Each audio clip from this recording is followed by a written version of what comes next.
I never thought I'd find God in prison, and I definitely never thought I'd find love there.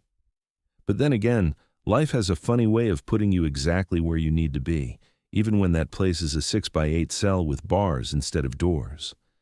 My name is Marcus, and I spent 3 years in Riverside Correctional.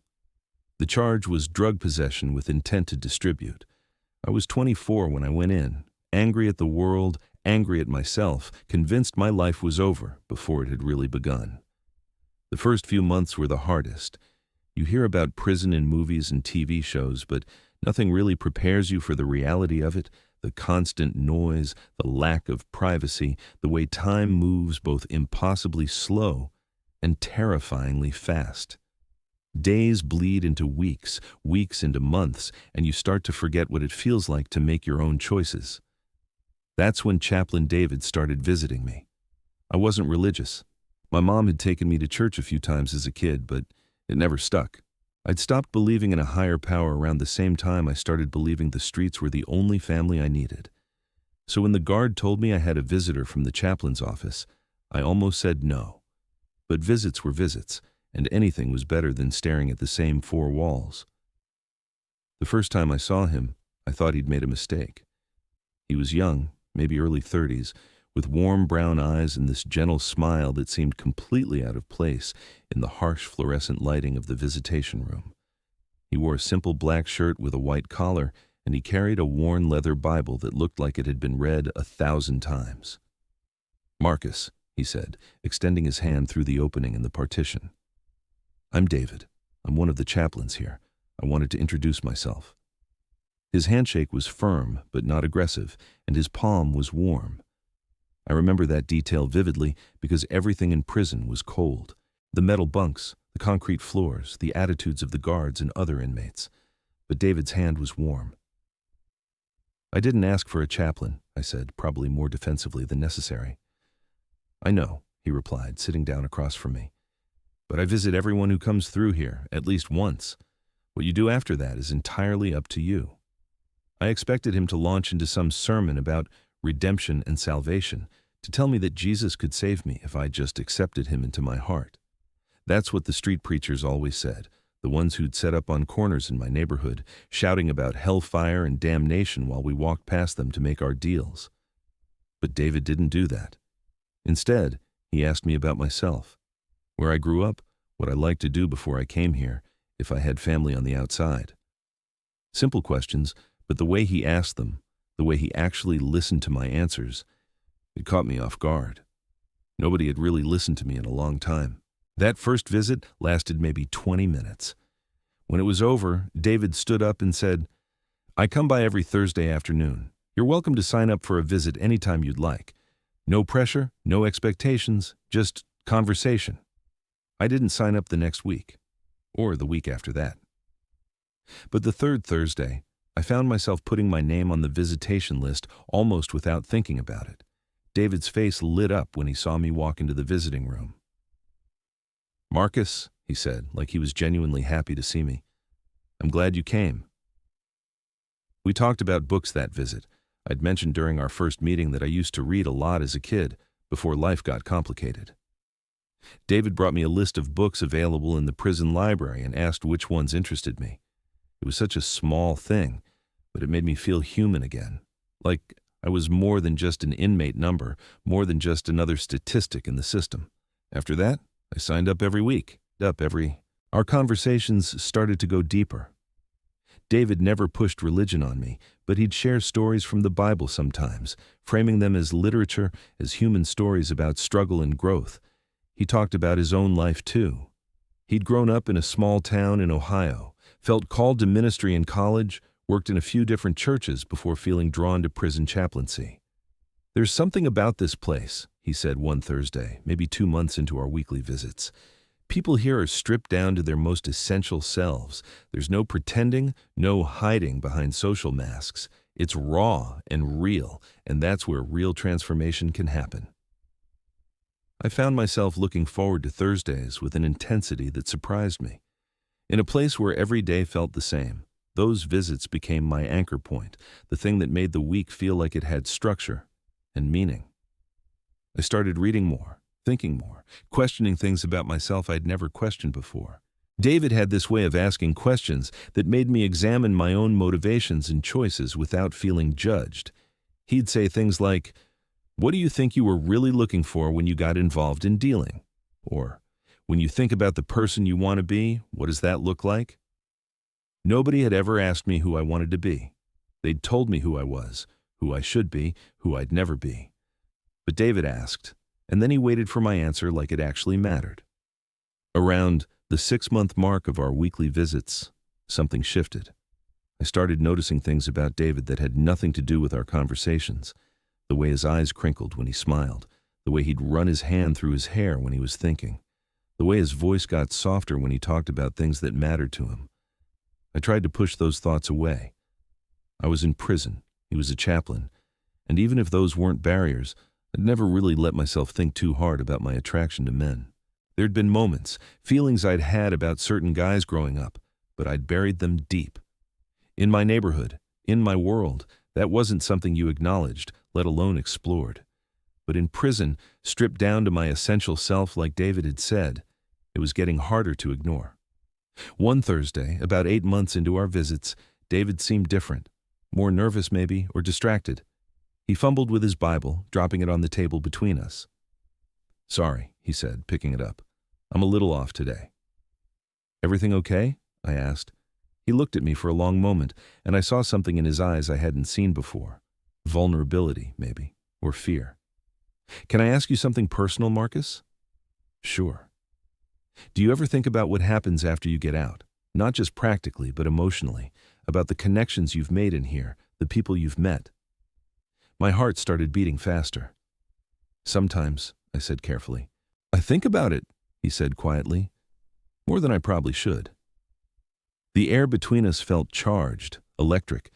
I wanted to ask him what he meant, but I was afraid of the answer, afraid of what it might mean, what it might change. Before I could say anything, the guard announced that visiting time was up. David stood quickly, gathering his things.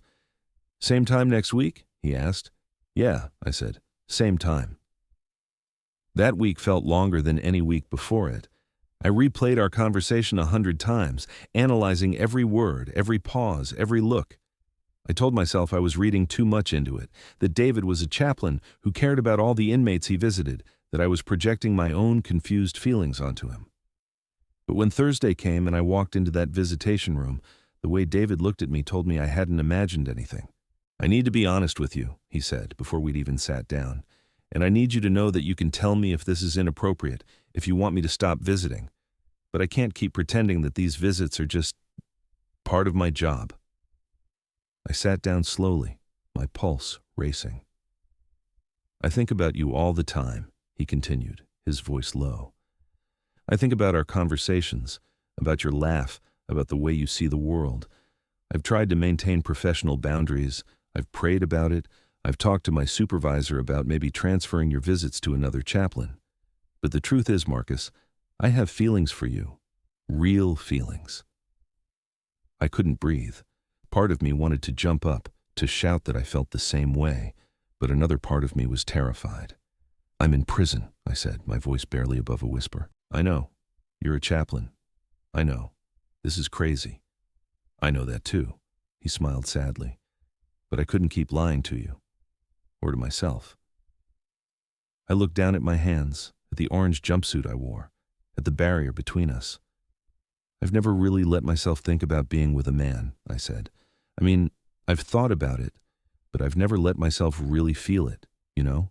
And now I'm in here, and you're out there, and even if I wanted to explore these feelings, even if I felt the same way, which I'm not saying I do or don't, what would be the point?" "The point," David said gently, "would be honesty. The point would be acknowledging what's real between us, even if we can't act on it right now. You have 18 months left on your sentence, Marcus. That's not forever." "You'd wait 18 months?" "I'd wait as long as it took." Tears stung my eyes. I hadn't cried since my first week in prison, had trained myself to keep everything locked down tight.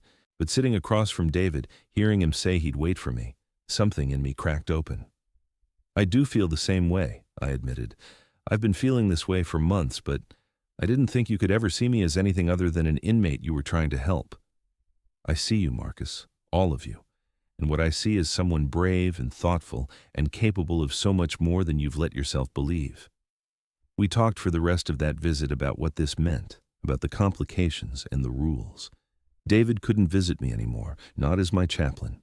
It would be a conflict of interest, potentially unethical given the power dynamics. But he'd already talked to his supervisor and arranged for another chaplain to take over my visits.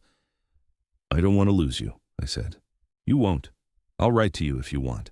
Letters aren't against the rules, as long as they're monitored like all the other mail. And when you get out, if you still feel the same way, we can figure out what this is together. The next 18 months were the hardest and the most hopeful of my life. True to his word, David wrote to me every week, long letters about his day, about books he was reading, about his thoughts and feelings. I wrote back, pages and pages of things I'd never told anyone. About growing up feeling different, about the pressure to be tough, about the choices I'd made and the regrets I carried, about discovering parts of myself I'd kept hidden for so long. The other chaplain who took over my visits was kind, but it wasn't the same. Still, I kept going, kept working on myself. I got my GED. I took classes in carpentry and welding. I started attending the prison support groups, talking about my addiction, about my past, about who I wanted to become. David's letters kept me going. He never made promises about what would happen when I got out, but he was consistent, present in the only way he could be. Sometimes he'd include photos, pictures of places he'd been or things he'd seen. I kept them all in a box under my bunk, proof that there was a world beyond these walls, a future worth working toward. The day I was released, I was terrified. I'd spent 3 years in a controlled environment, and suddenly I was standing on the sidewalk outside Riverside Correctional with a bag of my belongings, and no idea what came next. David was waiting for me. He was leaning against a blue Honda Civic, wearing jeans and a sweater instead of his chaplain's collar, and when he saw me, his face broke into the biggest smile I'd ever seen. "Hi," he said. "Hi," I said back.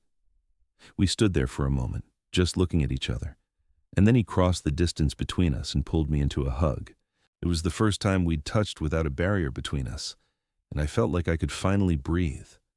"I got you a job interview," he said, pulling back but keeping his hands on my shoulders. "My friend runs a construction company, and they're looking for someone with welding experience. It's not glamorous, but it's a start. You didn't have to do that. I wanted to. But Marcus, I need you to know that there's no pressure here.